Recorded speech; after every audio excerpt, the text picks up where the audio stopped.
Alrighty.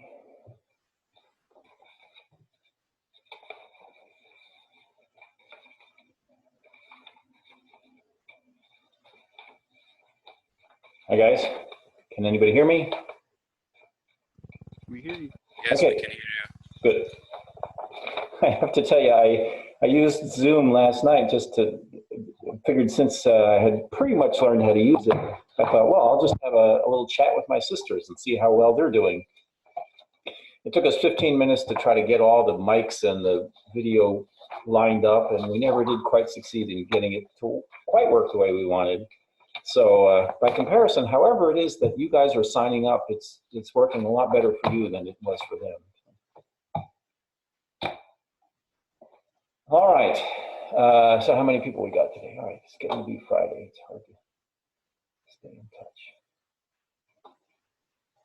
I put some homework problems up for you, and I did something a little different, two things different this time.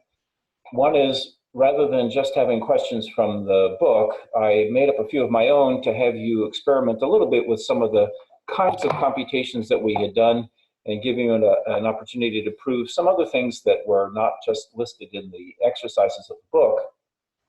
And then in addition, I made a little note there that there are more kinds of questions that I would like to pose for you, but I'm a little nervous about throwing things out and intimidating people who are starting to find that this is getting kind of technical. And so I didn't put them in as requirements for the class, but since I have been chatting with some of you and I'm starting to think that some of you would like more of the deeper material, I have some of those exercises if you'd like to try them. So contact me at some point and I'll show you some of the other things that I thought you guys are about ready for if you wanted to pursue it. All right, any comments that you need to make about the material from last time or anything that you have started with the new homework? I have gotten a couple of emails from you guys, several of you, about some of the previous homeworks. I do apologize. I've been having a little trouble getting in touch with the grader. I'm physically in touch with him because I have some of the papers from the last homework set and he has some of the others. So we're a little disjointed on that, and I know I should get them back to you promptly. We're just having trouble accommodating everything that's changed in the last few weeks.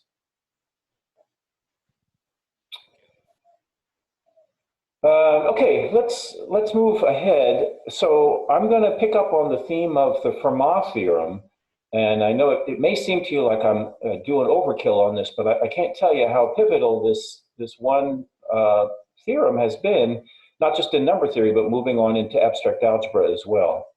So let me spin my camera around to a document camera here, and get you guys started.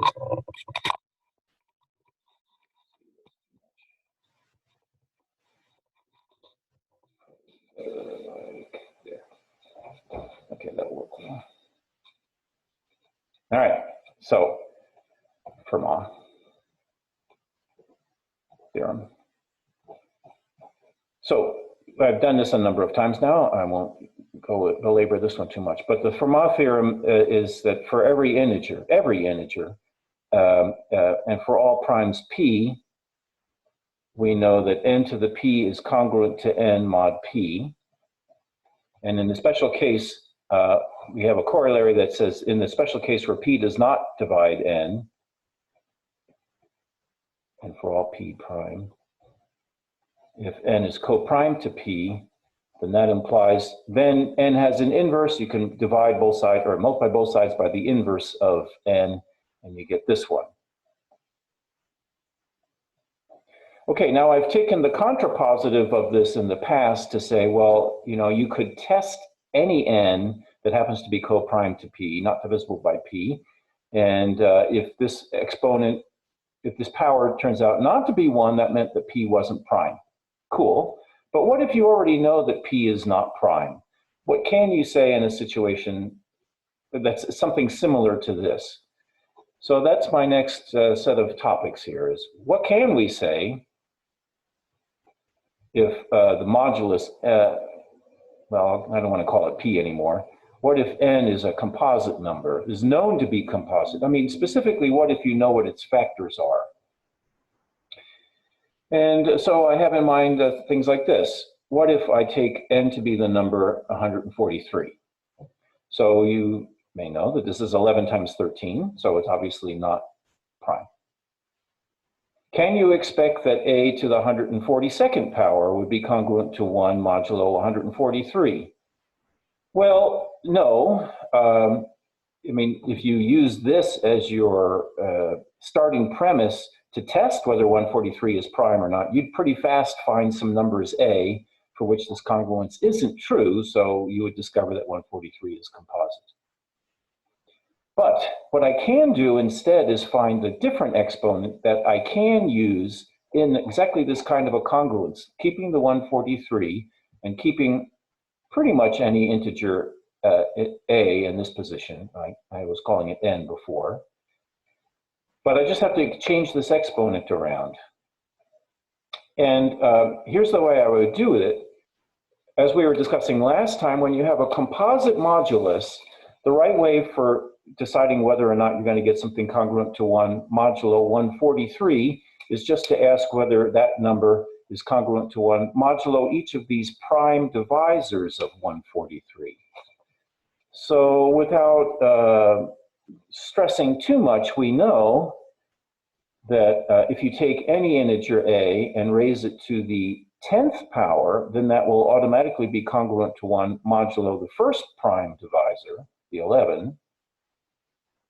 But not just that, we also know that it's true that if you take a and raise it to any multiple of 10 as your exponent, that will still be congruent to 1 modulo 11, simply because this quantity is the same as this quantity raised to the kth power, and 1 to the kth power is 1. So you can find a lot of exponents that work for any base a. Well, this has to be any base that's not a multiple of 11. I should say this for all a that are coprime to 11. But that we have a lot of exponents to choose from that will at least make this power of a be congruent to 1 modulo this prime divisor. And in the same way, we also know that a to the 12th power will be congruent to 1 modulo 13, and that's true for all a that are not divisible by 13. So in the same way as I said over here, if you take any multiple of 12, then that will also be congruent to 1 modulo 13. So the idea of trying to make something like this work, but I know that the exponent of 142 won't work. I could say, well, why don't I just choose an exponent that is simultaneously a multiple of 10 and a multiple of 12? Now, based on what I said earlier in the semester, you might realize that all I need is to go for the least common multiple of of 10 and 12. Any number that is simultaneous. Can you scoot the paper down real fast? Certainly. Which way is down? Like that? Yeah, that's right. Okay. Any number that is simultaneously a multiple of 10 and 12 will, on the one hand, give me an exponent on a that will give me something that's congruent to 1 modulo both 11 and 13, and therefore it is congruent to 1 modulo the product of these two distinct primes. But as it turns out, that's too much effort for me right this second to figure out the least common multiple. I mean, it's not really, I know what it is. But I would go for a cheaper version, an easier version to write down and say, well, you know what? What we do discover is if you need a number that's a multiple of both 10 and 12, why don't you just take 10 times 12? And that will be a number that's congruent to 1 that'll be congruent to 1 modulo the whole 143 that I started with. And there's nothing very special about the numbers of 11 and 13 that I began with here. All I need to know is that there are two different primes. So more generally, you can call this a theorem. It's not very difficult to state it as a theorem and prove it. If P and Q are two distinct primes.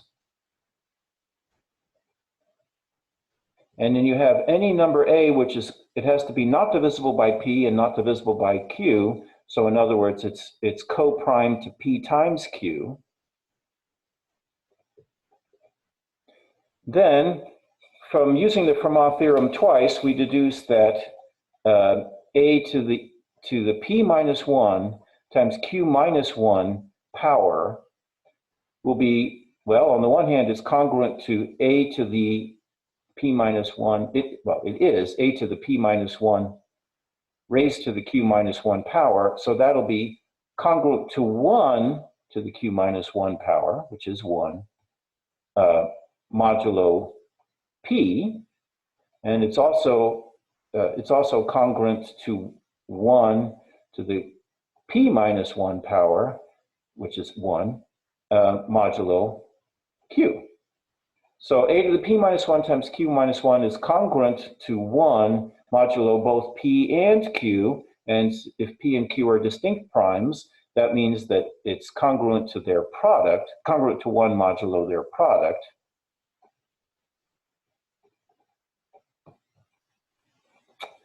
So that gives us something that's sort of a generalization of the Fermat theorem to cover a case where our modulus is not prime, but the product of two different primes. We can generalize this a little bit further and talk about what happens if your modulus is a product of multiple distinct primes. So I'll state this one as a theorem because I'm almost at the end of the line in this line of thinking here. If n is a product of distinct primes, P1, P2, P3, then for all integers A that are co-prime to capital N, that means exactly that they're not divisible by any of these P sub i's, then the conclusion is if you take A and raise it to the following exponent, so it'll be P1 minus 1 times P2 minus 1, and so on, all the way down to P sub K minus 1, however many primes there are. That will be congruent to 1 modulo N. So we have an exponent that works just like the N minus 1 did in the special case where N was prime.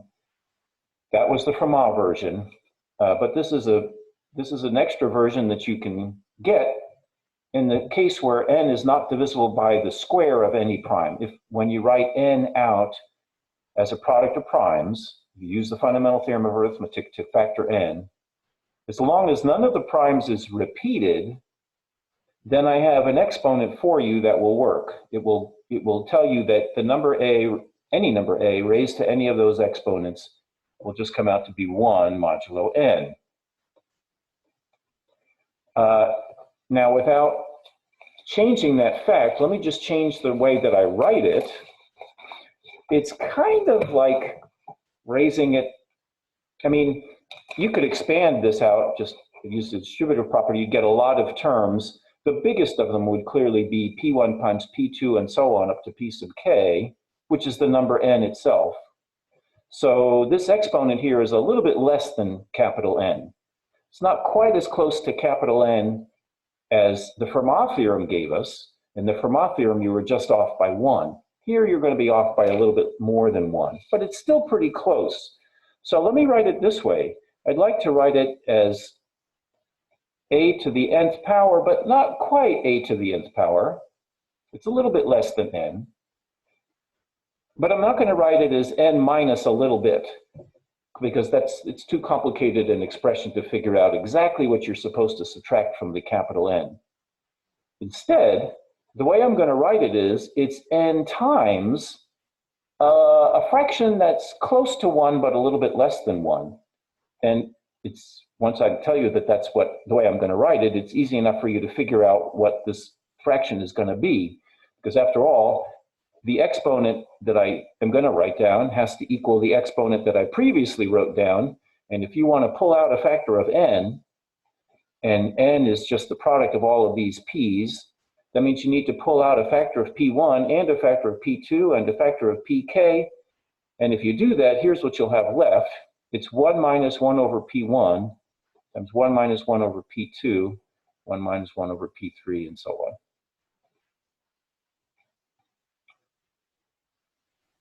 So you might wonder if I've lost my mind by choosing to write it in this way, but it turns out that this is actually a very fruitful way of writing the exponent that shows up in this theorem.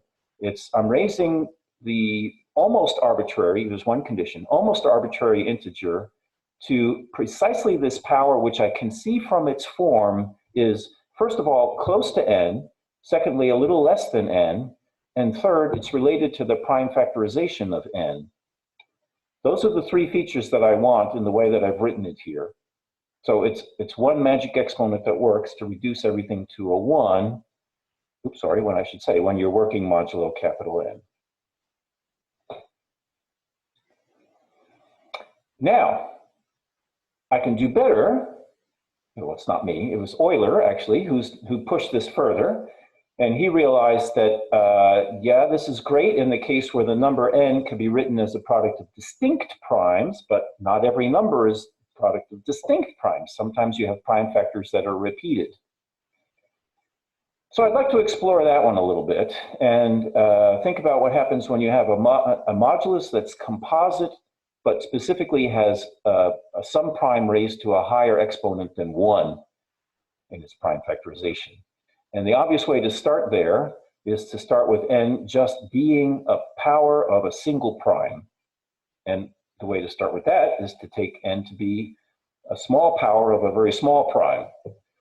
So I'd like to do this as sort of an experimental way with you. What if the number a is a power of a prime? By the way, that's not all there is to say. You still have to worry about numbers like 12, which have multiple prime divisors, some of which are raised to powers, but it's different powers for different primes. So this is not going to be the end of the story. But let's see what happens in this case. So I have in mind, what happens if you try to use the number 9 as your modulus? So 9 would be 3 squared. Then I have to be worrying about squaring all of the numbers that are co-prime to 9, and the possibilities there are 1 and 2, 4 and 5, 7 and 8. So if you take a to be one of these numbers and you want to raise a to some exponent and expect something to be congruent to 1 modulo 9, what exponent should I take for that? Oops, sorry. Okay. All right, well, we handled this situation a few weeks ago when we were talking about Hensel's lemma. Remember, I asked you to start thinking about solving congruences modulo powers of a prime by starting off with lower powers and then somehow just pushing further into the chain of powers. So let me remind you how that works. If you want a to, maybe I should give this a letter here. How about a to the x? If you want a to the x to be congruent to 1 modulo 9, then, as we've said before, you're asking for 9 to divide a to the x minus 1. That would mean any divisor of 9 also divides a to the x minus 1. And in particular, that would imply that a to the x power would be congruent to 1 modulo 3. 9 is 3 squared, so getting things modulo 3 is the way to begin. And all of these numbers here are co-prime to 3 because they're co-prime to 9, and 9 is a power of 3. So what exponent can we use on the a to guarantee that I get something congruent to 1? Well, the Fermat theorem tells us exactly where we should go. The Fermat theorem says that we would need to have x to be equal to 2, or a multiple of 2.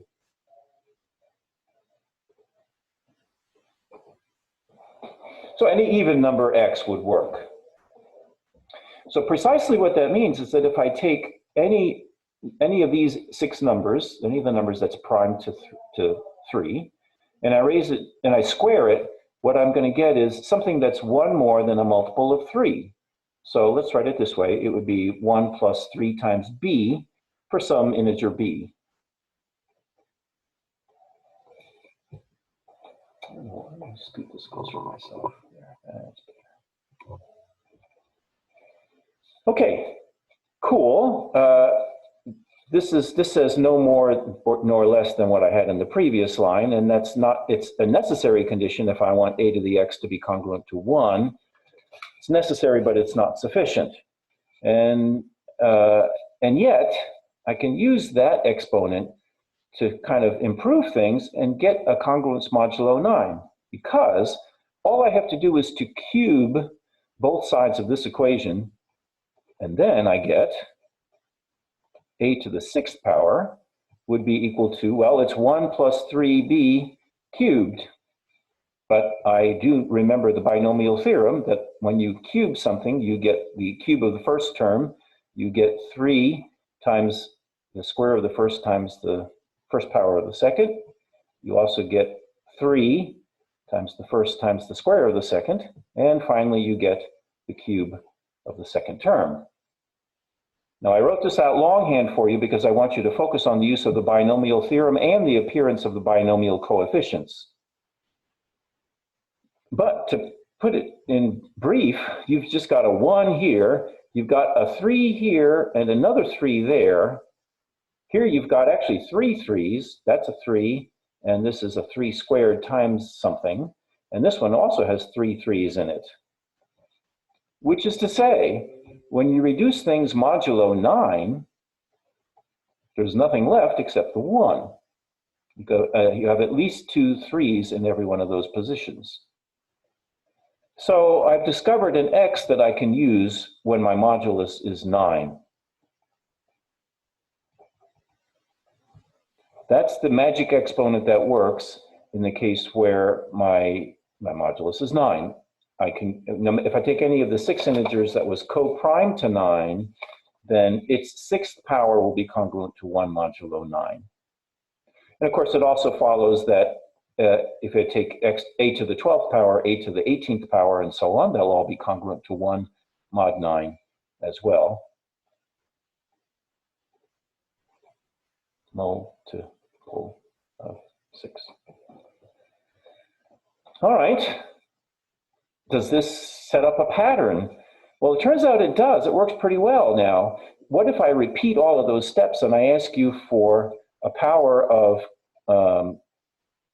an exponent that I can use when I'm taking powers of integers to make a power of everything turn into a 1 modulo 27. Oops, 3 cubed. Well, let's build on what we already know. If you already know that a to the 6th power is congruent to 1 mod 9, another way to say that is a to the 6th is actually equal to 1 plus 9 times b, same as the notation that I had before. And this time, if I cube both sides, what I discover is that a to the 18th power is equal to, well, it's 1 plus 9b cubed. And again, the use of the binomial theorem is going to give me the cube of the first term, which is just another 1. And then you get a lot of terms that have, they have 3's, and I should say 3's to spare. Nope, 9 cubed, b cubed. So there's actually more than enough powers of 3 in all of these terms, and this one has just enough 3's in it to give me something that's congruent to 1 modulo 3 cubed. And in a similar way, if I take a to the, well, the next would be the 54th power, that would give me something that's congruent to 1 modulo 81. And more generally, you would prove by induction that if you take the number a and raise it to the following exponent, it'll be 3 to the k minus 1 times 2. That will be congruent to 1 modulo 3 to the k. And that's true for any a that's co-prime to this big number, which is to say that that number a is not divisible by 3. And then k could be any positive integer.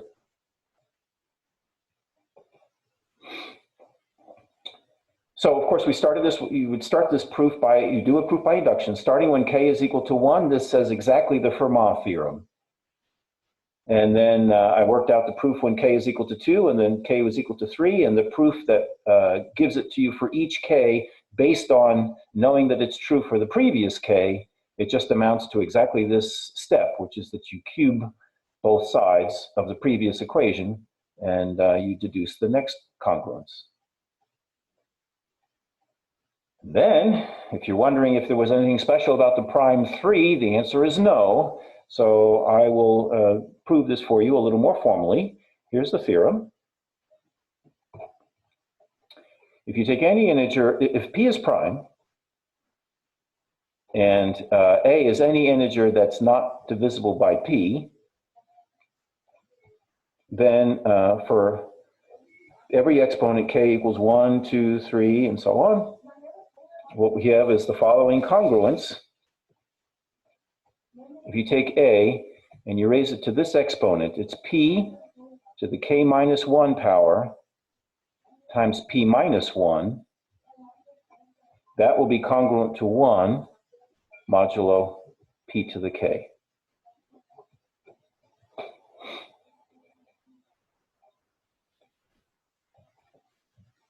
And here's the proof. It's a proof by induction.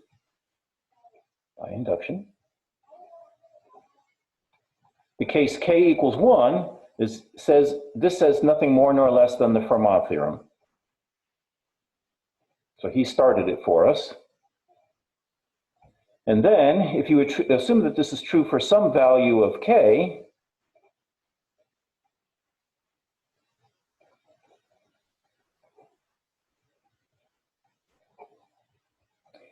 then we simply take this congruence that's been given to us, mod p to the k, and write it out as an equation in the way that I did before. So that says that there exists an integer b with the feature that if you take a and raise it to exactly that same exponent,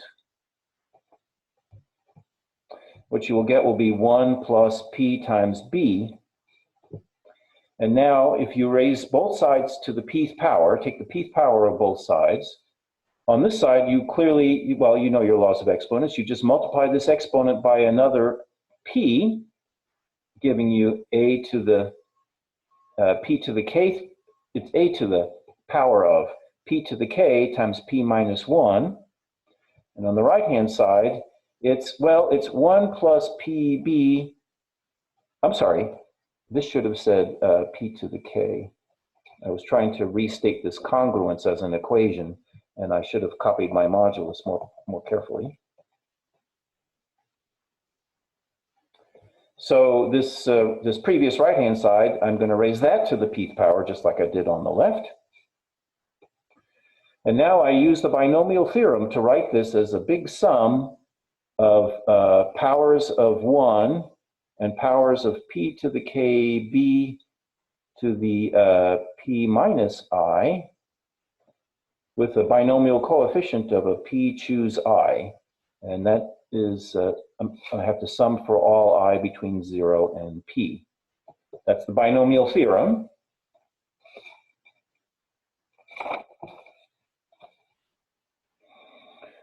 Of course, all these powers of 1 are just equal to 1.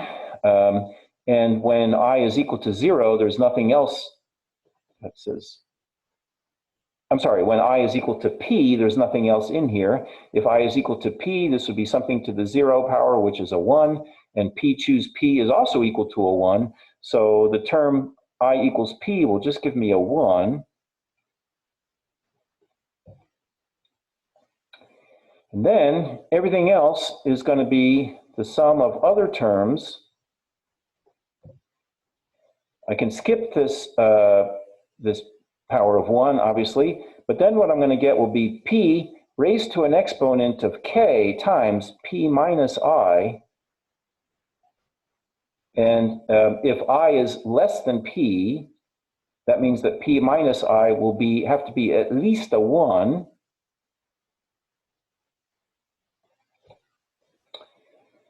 And then there's, of course, this power of p that I don't care about, but it's some integer. And then we also have this binomial coefficient, p choose I, Now, one of our theorems that we had earlier was the statement that P, when assuming P is prime, P divides P choose I. Every one of the binomial coefficients P's choose I is a multiple of P as long as I is neither 0 nor P minus 1, nor P rather. And I've already excluded the case where that I is equal to P. So what that says is that in general, there's a factor of P in here, in addition to the at least K factors of P here. So that means that this whole long expression is a multiple of P to the K, P to the K plus 1, except in this one last case. I do have to look separately at what happens when I is equal to 0.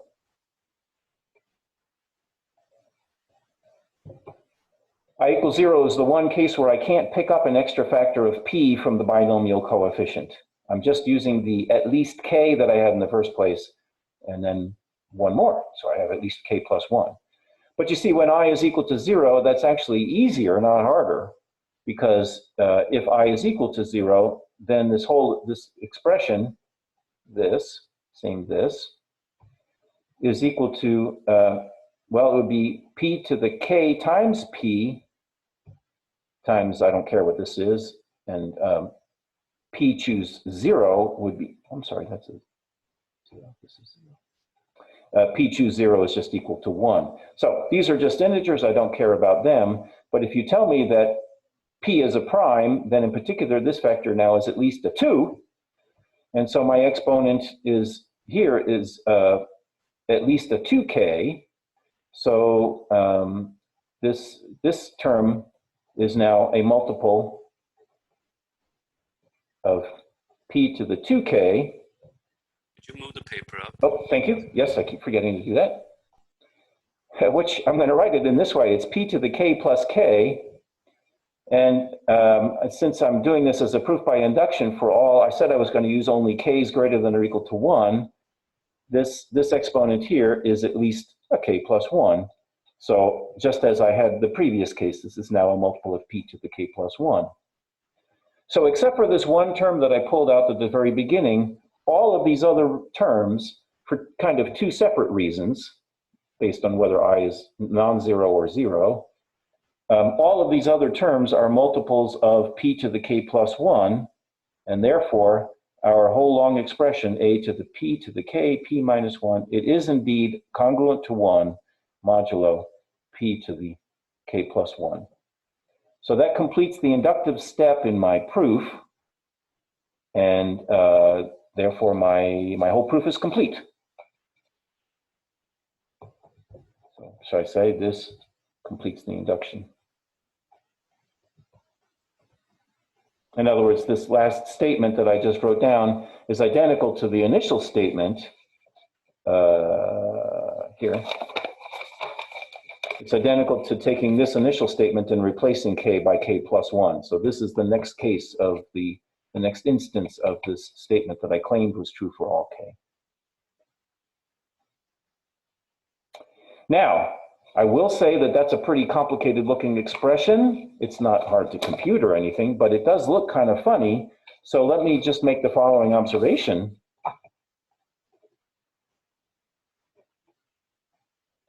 Again, assuming that A is a number that is co-prime to P, what this is telling us is that if you are working modulo this kind of a modulus, if n is a power of a single prime, and as usual, P is not supposed to divide A, then what I just proved to you is that something will be congruent to 1 modulo this n.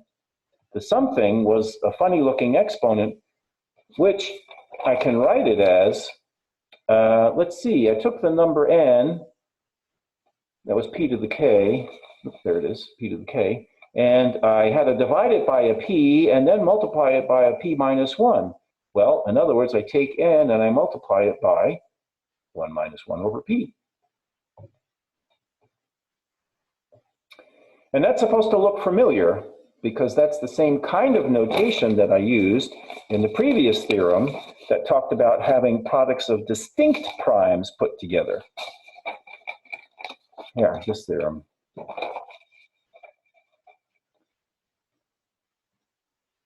So, you might be able to guess at this point how I can combine these into one theorem. And this is the mother of all theorems in a sense. This is going to handle any modulus, capital N, prime or composite, powers of individual primes or distinct primes, doesn't matter.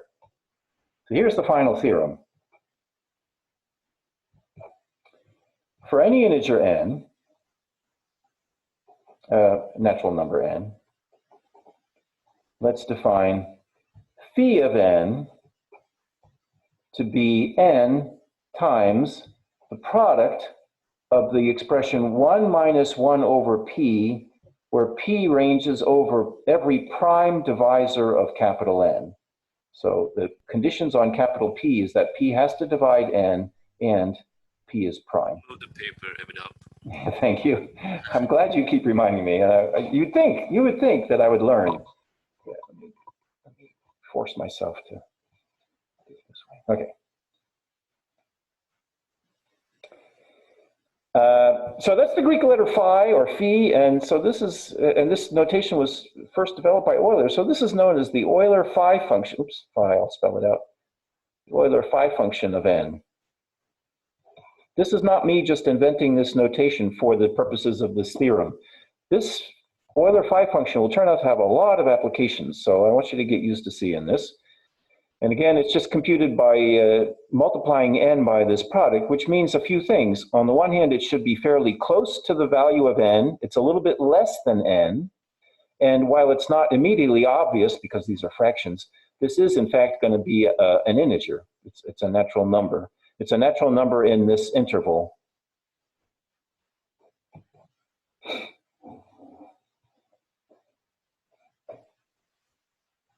And then, what the theorem says, that's a definition, not a theorem. What the theorem says is that if you take any integer, and it has the feature that the GCD of A and N is equal to 1. I don't know why I suddenly wrote it that way when I've been writing it this way all day. If that's the condition, then A to the phi of n power will be congruent to 1 modulo n.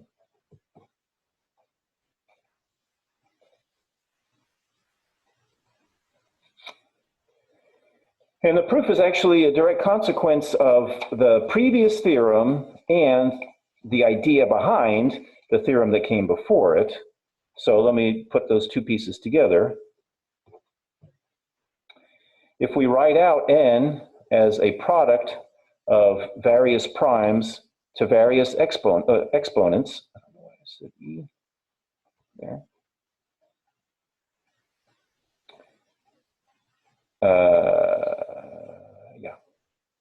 I'm assuming that these primes are distinct from each other. So that's the fundamental theorem of arithmetic. There's just one way to do this. Then what we already know is that if, from the previous theorem, we know that if A is co-prime to n, then in particular A is not divisible by any of these primes. And so pi does not divide A. So that means that if I take A to the following exponent, p sub I to the k sub I minus 1 times p sub I minus 1, all of that junk is congruent to 1 modulo p to the k sub I.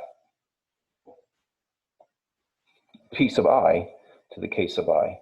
The notation here is absolutely horrible, but I'm sorry, I tried to break it into the two smaller theorems first, so this wouldn't overwhelm you. All right, so what does that tell us? Well, as in the first theorem that I talked about, once you have one exponent that'll work, you're allowed to take any multiple of this, and that'll be another exponent that has the feature that A to that exponent will always be congruent to 1. And I've rigged this up. This phi of n, as you look at it, if since n has k sub I factors of p sub I, when you multiply that by 1 minus 1 over p sub I, you will have a little cancellation of a single factor of the prime, leaving this many factors left. And then this part, when you multiply by p sub I, will give you the p sub I minus 1. In other words, phi of n is a multiple of this quantity right here. So that means that a to the phi of n will also be congruent to 1 modulo p sub I to the k sub I. And I'll just say in words I'll write down what I just said in words, which is that this exponent that I had in the previous line divides phi of n. I mean, to say something divides something means that the big one should be equal to the small one times another integer, but I actually know exactly what that other integer is. The other factor, phi of n, is exactly the product of a bunch of expressions of this type, where you have one such term for each one of the primes in this decomposition. I'll show you a numerical example as soon as I get done writing out this proof. So now, a to the phi of n power is congruent to 1 modulo this. A to the phi of n power minus 1 is a multiple of this product of this power of this prime. So that means that a sub phi of n minus 1 is a multiple of each one of these p sub I to the k sub I powers. And since these are distinct primes, all of these prime powers are co-prime to each other. So that means that this quantity is a multiple of their product.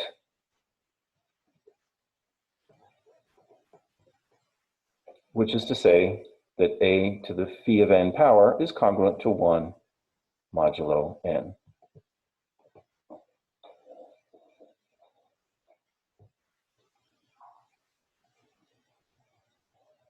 All right, so that's the proof of this theorem. This is Euler's theorem. It's a generalization of the Fermat theorem. In the special case where the number n happens to be prime, this would be the prime itself, and this would be 1 minus 1 over p. If you multiply those two together, you'll get exactly p minus 1. That would be exactly the exponent that Fermat would have put into this position. So Euler's theorem is 100% a generalization of the Fermat theorem, or now you could say the Fermat theorem is a special case. It doesn't say anything different that the Euler theorem doesn't also say. But the Euler theorem is useful in cases like, I don't know, n equals 18. If n is equal to 18, then the prime factorization of this is 2 times 3 squared. So the two primes involved are 2 and 3. Phi of n would then be 18 times 1 minus 1 over 2, 1 minus 1 over 3. So that's a half, that's 2/3. Their product is 1/3, so I get 6. So this tells us that if you take any integer that's co-prime to 18, then a to the 6th power is congruent to 1 modulo 18.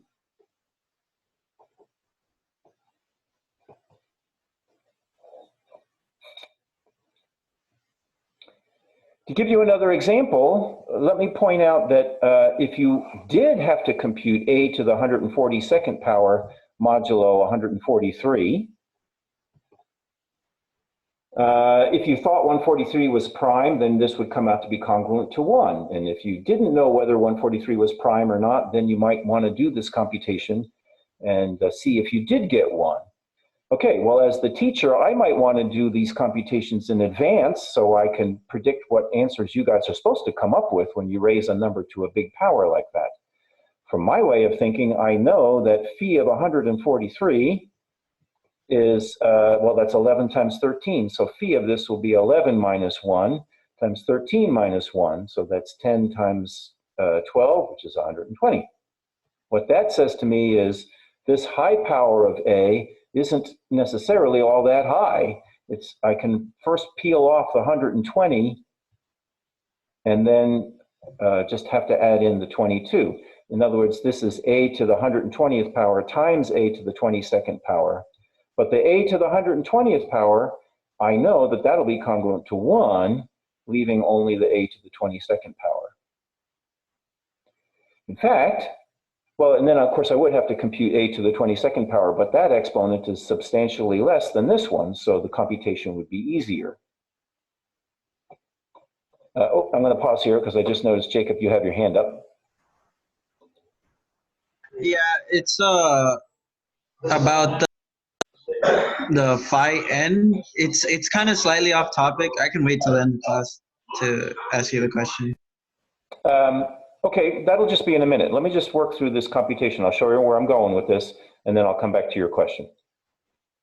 Okay, so what you see from this calculation is something similar to what we had seen after the Fermat theorem, but now we're working with some more interesting exponents.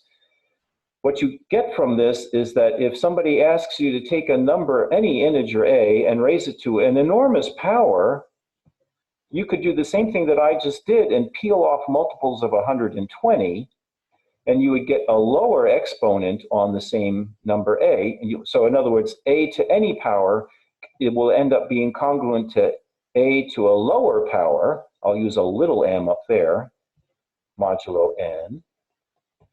So more generally, if you ever have to do any exponentiation, you can carry it out with a much smaller exponent. The only trick that you need to do is to throw away multiples of this phi of n.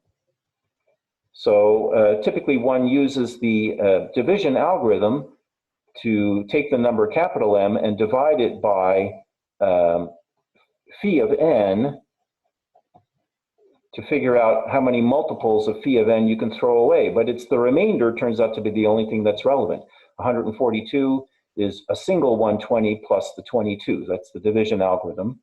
And it's the 22 that matters when I want to express the value of this thing. So we'll do more of this next week, but I'll just clue you in. The reason that I care about this is that this is how people start to do their encryption and decryption things. There are some classic encryption and decryption algorithms that ask people to raise a number to a very large exponent in order to encode or decode a message. And you have the capacity of doing that very quickly because you can use a much lower exponent if, and here's the big if, you need to know what phi of n is. You can tell everybody what capital N is, but they can only do this kind of a calculation efficiently, in other words, getting a smaller exponent, if they know what the phi of n is. And if you look at my recipe for phi of n, you see that that requires knowing the prime divisors of capital N. So we have an encryption algorithm brewing here, and it's going to be based on exactly the fact that it's hard to factor big integers. All right, so since I want to leave time for Jacob's question, let me stop here, and then I'll take his question and any other questions you guys have, and then we'll call it for the day. So, Jacob, go ahead. For 5n, it reminded me of what Euler did for the Riemann sum, with the Riemann hypothesis. Did he find this phi of n first before he did that, or did he get it from that? That's a good question. I don't know the history of it, but let me tell other people. I assume that what you're thinking of is the following. We had this one proof at one point that you could sort of re-express the harmonic series. I mean, you remember from calculus that this series diverges. But Euler had the brilliant idea that you could write this as a product of 1 minus 1 over 2 times 1 minus 1 over 3 times 1 minus 1 over 5, and so on. You take a product over all primes. If you think about expanding these things, for instance, expanding just the first two, I'm sorry, I don't know why I put the minuses in there. Well, I do.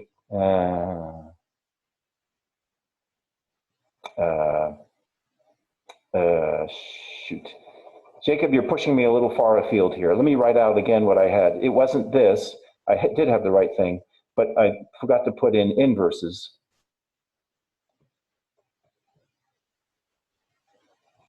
And the reason why these things match this is because this is the sum of a geometric series that would expand to 1 plus a half, plus a quarter, plus an eighth, and so on. And likewise this one.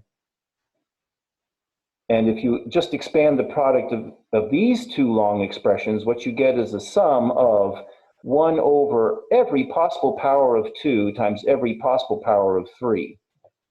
And when you do when you throw in another term, you'll pick up every possible power of 5, and so on. So without worrying too much about convergence, you start to realize that this expression would amount to the sum of the reciprocals of all the integers that could be written as a product of primes to different powers. Well, that's all the integers. And every integer will show up in one and only one way because of the fundamental theorem of arithmetic. So the fact that this diverges means that there have to be infinitely many terms here, which means there have to be infinitely many prime numbers. I think, now I took several minutes to go on that tangent. I think, Jacob, you were referring to the fact that these are exactly the kinds of things that show up in the Euler phi-function. These are the expressions 1 minus 1 over p showing up exactly over there. And you're right. I don't actually know if there's a good direct connection between these. In other words, you'd be looking at, you're kind of looking at the ratio of phi of n over n as n somehow goes off to infinity. I don't know if I'm asking for a limit or whatever, but if phi of n... That was going to be my question. Yeah, well, so my formula for phi of n has n as a factor, and then the other factor is all these kinds of expressions. There isn't really a limit to this, because whenever you stumble over a large prime number, this quantity just turns out to be equal to 1 minus 1 over p. And if p is a large prime number, well, this is almost 1. And so you would expect that the limit would then be a 1.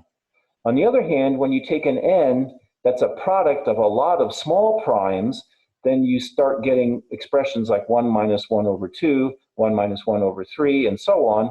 The product of all of these is actually going to approach 0. Well, actually, you see that here. You see these little inverses that I put in? The fact that this is giving you a divergent series means that this right-hand side must be infinite. But if it's the reciprocal of something, then that something must be 0. So the product of these expressions, when you range over all primes, has to come out to 0. So this is a very erratic sequence. It's always less than or equal to 1 and greater than or equal to 0, but it has a lot of values that get really close to 1 and a lot of values that get really close to 0. Can we say the limit superior is 1? Yes, in other words, you could plot this as a function of n. What I set up here is that every time you come across a prime number like 2 or 3 or 5, you're getting some dots that get closer and closer to a height of 1. So here I'm plotting out some prime values. Meanwhile, every time you stumble over a power of 2, you keep getting a value of a half. And every time you stumble over an n, which is a product of a lot of distinct primes, then the values of this fraction gets closer and closer to 0. So when you take a real analysis course, the right way to say it is that the lim sup of this expression is equal to 1, and the lim inf is equal to 0, and there is no overall limit. You guys are forcing me into real analysis. I'm trying to stay away from real analysis. This is a number theory class. That's nice, thank you. No, it's fun. It's a lot of fun. And so when we get together next week, I'm going to pick up on this theme of the Euler phi-function. There's more to say about phi itself, and I want to start showing you the applications that you can have if you wanted to design a cryptography system. So that'll be what we'll start on Monday. Until then, stay safe, stay healthy, keep washing your hands, keep your social distance, and have a look at the homework problems, and we'll come together again on Monday. All right? What is the due date for the new homework? I don't know. How about a week from today? Sounds fair. I'm getting pretty informal now, I guess. Yeah, try it. Get it done a week from today. All righty, guys. I'll let you go, and I'll start my next office hour. If you want to stay and chat, I'm starting up an office hour Zoom. So we'll see you next time.